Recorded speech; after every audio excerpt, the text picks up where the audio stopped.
Welcome to Italics, television for the Italian-American experience. I'm your host, Anthony Tamburri.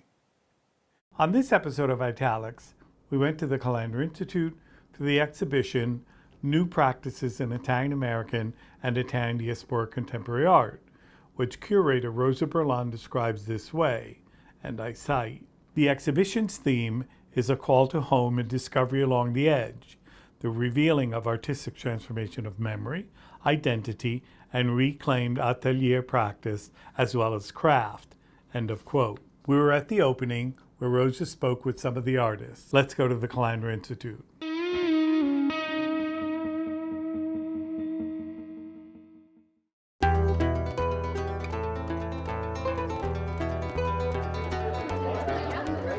Se stringe il giorno senza un respiro, non esse fuori qui più che mi sento. S'accrisce forte forte se presenta, parendo canto invece in un lamento.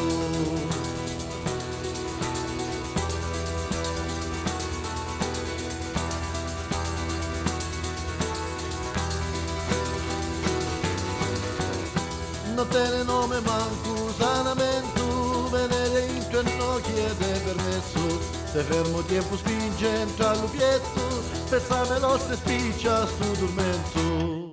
I'm here today with Cianne Fragione at the opening at the Calandra Institute. I'm an oil painter, and that's my primary material, and the mark making, is often based on what I'm reading in the poetry. Montella is one of my favorite poets. He transports me.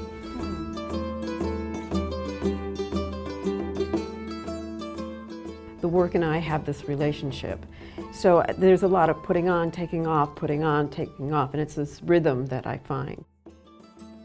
And the marks are things that have, are based on dance movements or the rhythms of dance. Sometimes it can take years for the painting to really come through in what it wants to say to me. When people look at the work, they have their own experience. Let's talk about the title. May violets grow on thistles. Yes, yes. There are two plants that that they both grow wild.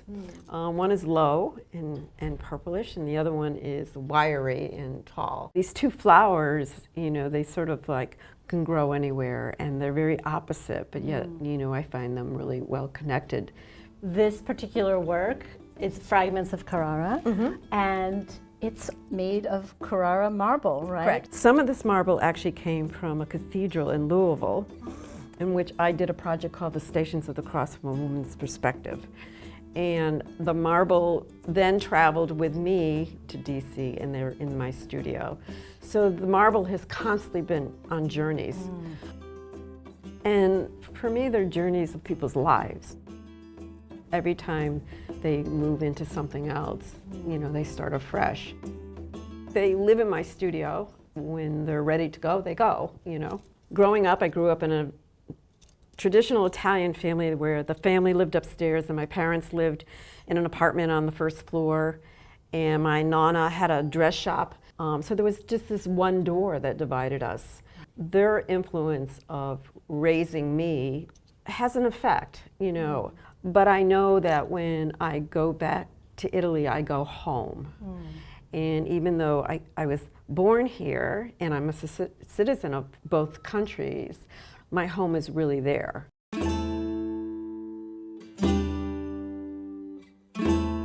I'm here today with Thomas Germano, and I would love for you to talk about this wonderful piece that's in the show. Well, this is a piece that developed from several visits to Mexico City. It's titled Tenochtitlan, which is the ancient name that the Aztecs had given to the location as their capital. It was developed in the 1300s. I draw it on location. I do a lot of plein air painting on the spot, and then I bring that back into my studio and I start to remember the significant things that I saw when I was on location.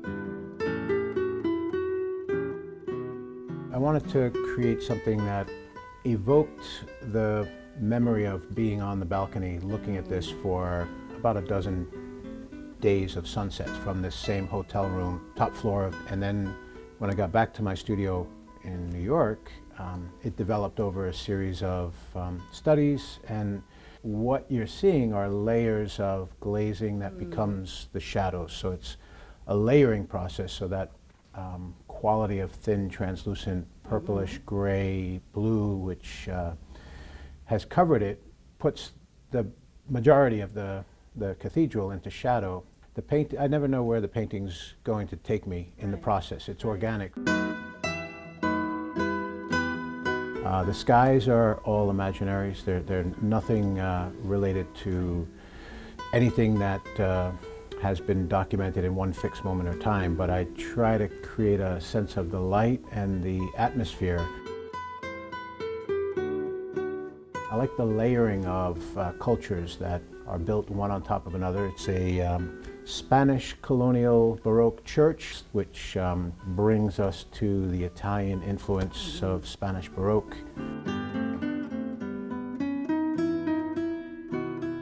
This would make any Baroque Italian feel very much at home, recognizing these forms and these shapes in the middle of the New World capital of the Aztec. In this series, I put together, with a window above and a doorway below, scenes from two different places or two different times of day, things that don't normally go together. And that has to do with my experience of being in between two cultures. Tell us a little bit about that, about your experience moving to the United States from Italy as a child, and how that influences your practice and your idea of memory and painting and creativity. I moved here when I was 8. I had lived in Milan. I moved to a suburb on Long Island, Port Washington. And I first lived with my mother's family. But I always feel like I'm in the middle of living somewhere in between Italy and the United States, in my head anyway. And the work has that mystical sort of liminal sense as well. There's this idea of sort of memory, of being in between two places, two moments of time. The work it really evokes that in-between space. Can you talk about that a little bit more, like how you achieve that and conceive of it as you make these diptychs? Okay, all of them have water on the bottom, and that's probably one of my early influences also was Venice, because my father's family is Venetian, and I remember going to Venice as a child with my grandmother. And I don't remember really details about Venice, but I remember the water, the sound of the water. And what inspirations can you tell us about? Or even music or literature? Tell us more about sort of your world of creation. One book that has influenced me a lot is Invisible Cities by Calvino. You realize as you read the book that certain parts of cities keep cropping up in other parts, and in the end they all look like Venice, because that's where he was from. And also Labyrinths by Borges. The space is sort of fluid. Not as much De Chirico, but more like Carlo Carrà and Mario Sironi.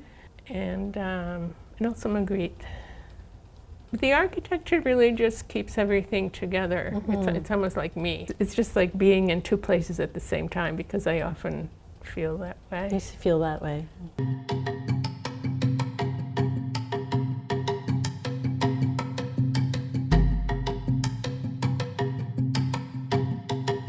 Ultimately, most of this work to some extent is connected to my childhood practice of praying the rosary. So when I was a kid, I used to pray the rosary on my fingers, like if I didn't have my beads with me. I mean, I haven't ever heard someone say, oh, the rosary is sort of based on the body, but I think that there's a way in which that's pretty innate. So I made this stone rosary out of all of these stones that I found from various walks. As the story goes, and it's a true story, on the great solar eclipse of 2017, I was swimming in the Adriatic Sea, actually off the coast of Croatia, of Vis, the island, one of the Dalmatian islands.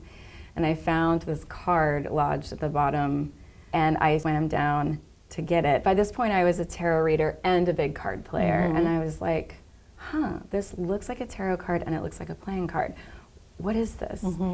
And I kind of just realized eventually that it was it was a regular Italian playing card, but it kind of opened up a lot of different synchronicities from that point. Right. And I ended up, it's a long story, but I ended up learning to play scopa, becoming obsessed with the different design motifs of different regional playing cards. So then I made my own deck, and it's called Stelle Scopa, which is like sweeping stars. Scopa means broom or to sweep. So on the back of the cards you have brooms, except for on like this kind of, I sort of added a set of sort of like a major arcana of asteroid goddesses.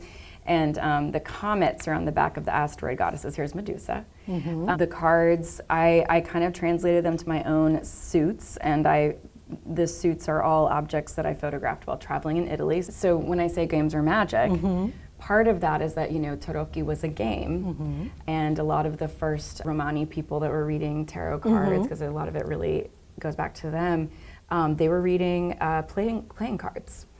So you can divine with them, or you can play scopa. Yeah, this is the book that goes with the deck. Tell me about the process for making the beads in the rosary. When I took myself on this pilgrimage to the 7 Madonnas of Campania. As I was on a pilgrimage there with some of my queer friends, and we were learning the drumming and the dancing, and partially I was kind of like wanting to deepen my practice of both Marian devotion and my rosary prayer practice. So I was just thinking a lot about wanting to make the beads from roses, as I have heard, nuns historically did. So I started teaching myself how to chop up the roses and cook them down into the beads.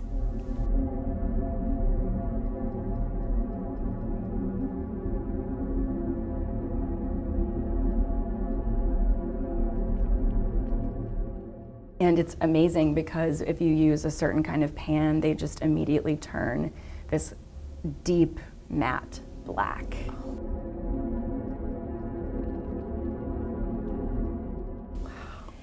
And then I started to think about how that feels really related to this idea of the Black Madonna. I mean, there's so many different takes on what the Black Madonna is. And I really was just making the beads as like offerings. I just was giving them to people and putting them in the ground. So the rosary in the show is the first one I actually completed with the beads.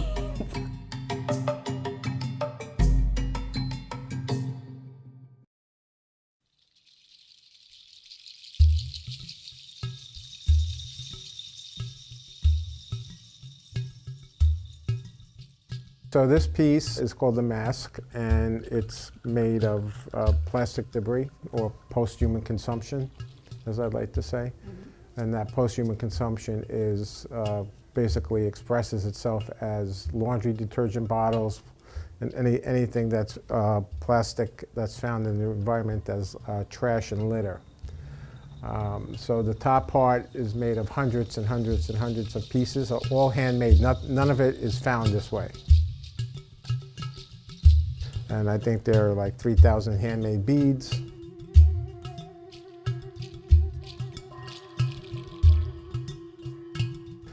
And it was at the height of COVID. I found myself walking on the very far eastern side of Canal Street, and I found the black main structure flat on the street, and I could not, for the life of me, figure out what it was. I thought maybe it was a bicycle seat, kind of reminded me of that. And then I was living in Harlem at the time, and there was a very large teddy bear upside down in the trash. And I took it out, and these 2 gigantic brown eyes looked at me, and I was like, wow, those are crazy. And all my work revolves around rituals and the lack of rituals, environmental issues, and there's crack vials in here. These are all crack cocaine vials, which I've collected in mostly black and brown communities. And I started a project around crack in black and brown communities. And for some reason, Monopoly games are very big in the environment. So when I'm going out taking trash walks, I find a lot of Monopoly games. I have thousands and thousands of pieces from games. As a Sicilian from a diverse diaspora, I have Yemeni, Egyptian, Palestinian, Greek, Italian. to be of that from that place called Sicily. Right. It's very, very mysterious and powerful, and that's all through my grandfather on my mother's side. We were invaded by or conquered by so many groups of people of all colors and ethnicities and religions, and at the same time they managed to maintain all those layers of identity without having to kill each other. There were wars, of course, but when you are in Sicily and you see buildings and architecture, they didn't get rid of the mosque. They built the cathedral, incorporated. So a group of people have been very successful in maintaining harmony with other people who are not like them. And that's where the magic is. I absolutely relish in the identity of being Sicilian. And it shows up all day long in the work. So I'm very happy about that.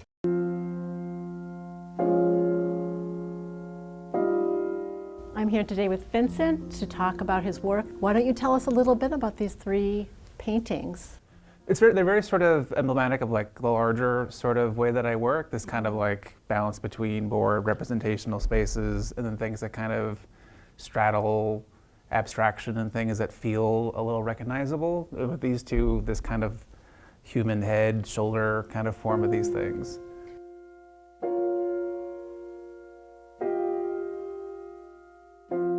Tell me a little bit more about that process in the studio. How do these shapes on the canvas emerge?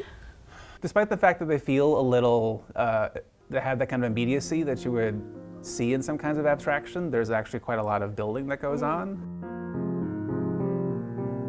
Joseph Albers, who is a very great colorist and a really great art teacher, and his pedagogy. I think a lot about my own teaching, where I went to grad school. So to a certain extent, there's these kind of Albers squares below this painting. Maybe even clearer over here, where there's this kind of red square in the back, and these other sort of colors where I'm laying down as a first layer with oil paint. And then on top of that, I have this mixture of like a few different kind of black mixtures that I have. And then I'm drawing into that. So I'm mixing the colors below as I'm drawing across the canvas. And if there's a moment where like I'm not crazy about a line or a shape, I'll erase it away and start again. So I want this kind of immediacy within these paintings where there's this more built up space over here. Like time is a little slower in these paintings because you can kind of see a slow build up. Whereas there's they are literally done faster, but you also see this speed and this kind of preservation of the mark. Tell me about the references in this particular picture here on the bottom. I'm quite literally thinking about this large cactus plant that was in my the backyard of this apartment that my family had for a number of decades in Sicily that was planted by my great-grandfather. So I grew up seeing this like sprawling cactus plant. But anyway, just like they're kind of these weird little toe finger forms. I just love the shape of those. And then obviously just kind of pointing towards Etna. This quite literally came after a moment of just wanting to make a painting for myself after like a big show, and just this was like a real one for me.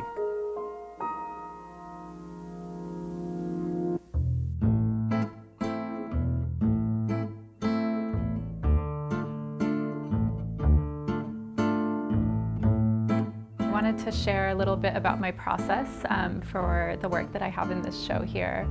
I have two that I've included, and the first one is a cyanotype series, and then I also have some photogram prints.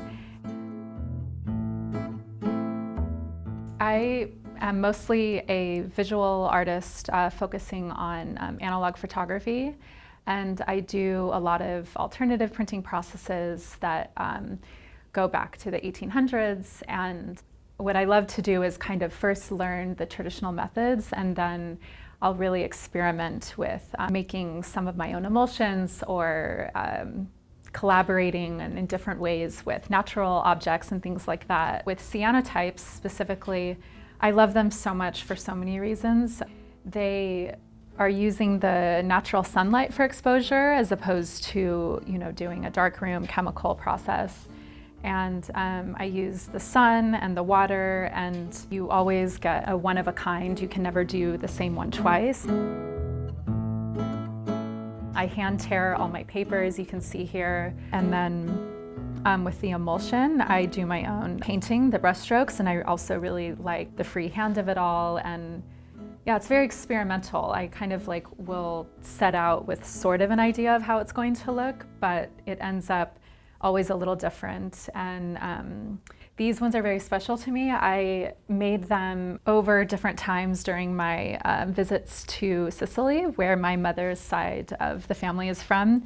When I collect these and I work on the pieces there, it's really like a keepsake for me to lock in, a time and place that's very special to me. And then with the photograms, these particular ones are botanicals that I have collected during my trips, and then I press them and keep them in, different journals and things like that as I travel back. And then I've made them doing, the traditional darkroom black and white processes. So that's what these all are. And then it's also, I love it because it's, it's one-to-one. Like these are the sizes of these flowers. And a lot of my process is really about, noticing the small things that often will go unlooked. And so it's just, I really love having like small, special things celebrated.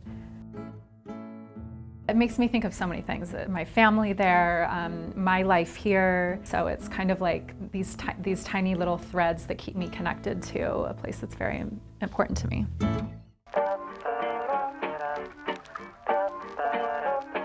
These are 2 large-scale silver gelatin photographs.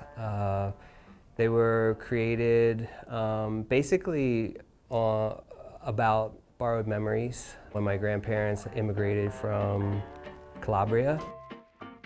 Listen to like the things that they would say about packing all their belongings, putting everything in a suitcase and leaving everything behind and coming to a foreign place. I took these ideas that he would talk about and like recreated it in this brick factory. Both of these were created at the Archie Bray Foundation in Montana. It's my wife and my oldest son. I have 4 sons. He was about 3 in this scene. Usually we set up the cameras, I have an idea, they come, they participate.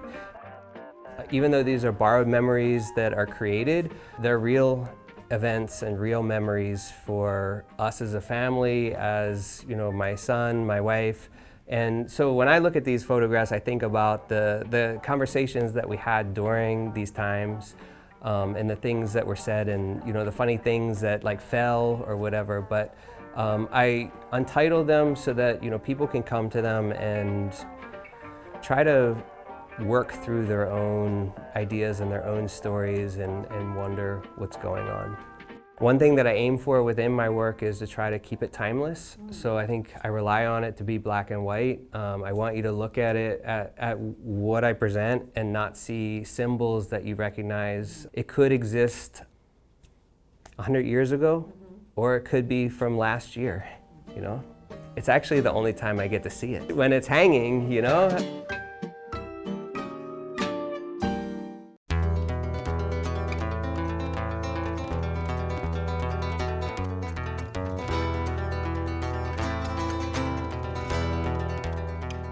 Sheets of paper were created using a process called cyanotype, which is an alternative form of photography that does not use a camera, it just uses sunlight and light-sensitive chemicals.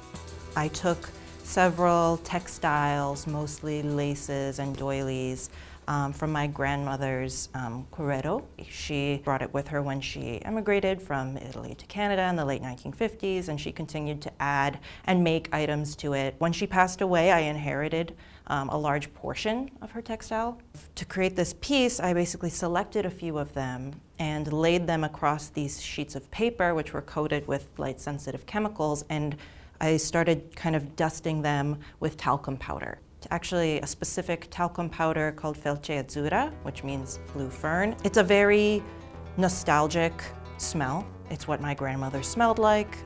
So scattering the powder over all these textiles, you can see they left kind of their silhouette, and then each sheet was exposed to sunlight.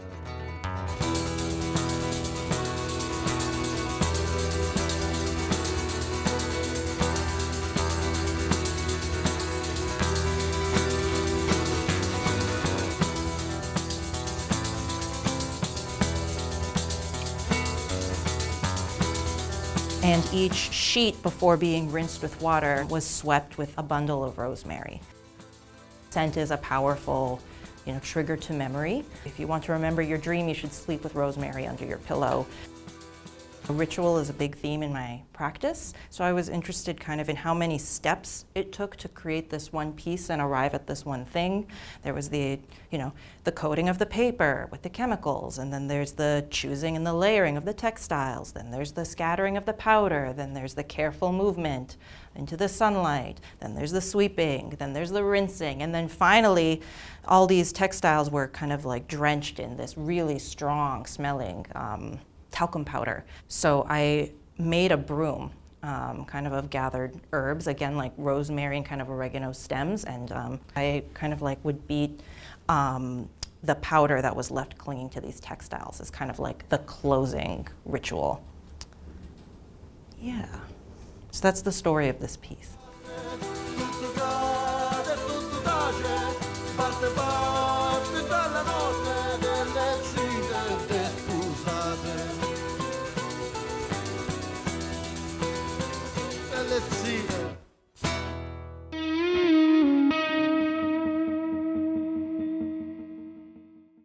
Thank you for watching this episode of Italics.